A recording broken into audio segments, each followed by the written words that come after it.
Hi, my name's Ellen, and I'm one of the Equally Blessed Pilgrims.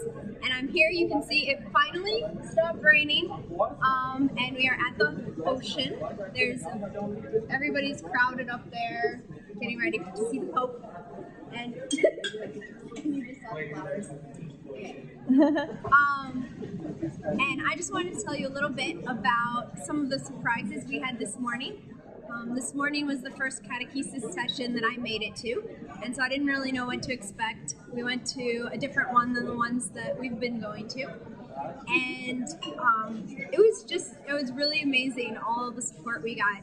We were sitting in the back at first, and people were just coming up and wanting our stickers and knowing who we were. You know, people can recognize the rainbow because it was the English-speaking one, and that's a pretty big symbol in the U.S. or Australia, countries like that. So it started out pretty good, and then the biggest thing was there was actually an opportunity to ask questions, which we hadn't had yet. So I don't know how, it was the work of the Holy Spirit. I decided to go ask a question, and I was in line, and the priest who was moderating the microphone for the question asking asked me what I was going to ask about.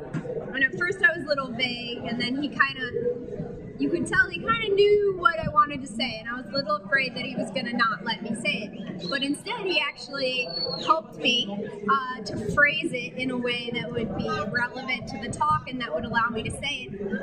And then we were actually running out of time, and I was almost going to get cut off, and this amazing priest he interrupted after the bishop had already said, okay, that's the last question, starts leaving the stage, and this guy whose name I didn't even get just goes, wait, one more, we have one more question, and gave me the microphone and knew what I was going to say. I had actually told him by that point that it was about LGBT issues in the church, and I asked my question, and maybe you'll see the video is also going to be posted.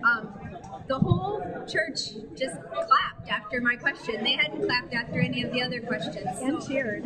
And just cheered. And it was so amazing to get the support of that individual support of that priest and the cheers, and then afterwards, people just, at that point, I mentioned Equally Blessed, so they saw us outside of the church, and we just had so many affirming conversations, and people just passing by saying, oh, it was great, thanks for saying it.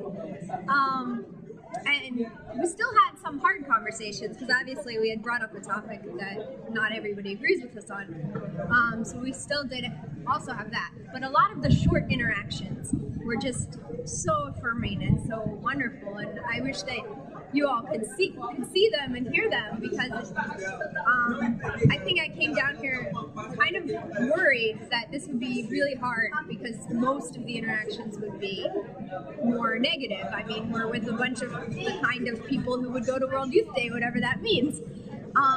But they've just been overwhelmingly positive, and today so many people just thanked us and said, this is what we want to be talking about. Why have they not brought it up in catechesis before? And they told me about their gay friend or their gay brother, or that they themselves were gay, and just really thanked us. So I want to share those stories with you and thank you for your support making this trip possible, because I think in some small and some big ways we really have touched a lot of lives. There were over 100 people, I guess, at the catechesis today that got to hear, and I can't even tell you, probably thousands of people have gotten our stickers. So thank you for supporting us, and I hope that those stories can help us all feel more energized in the work that we're doing, having conversations in all the parts of our lives.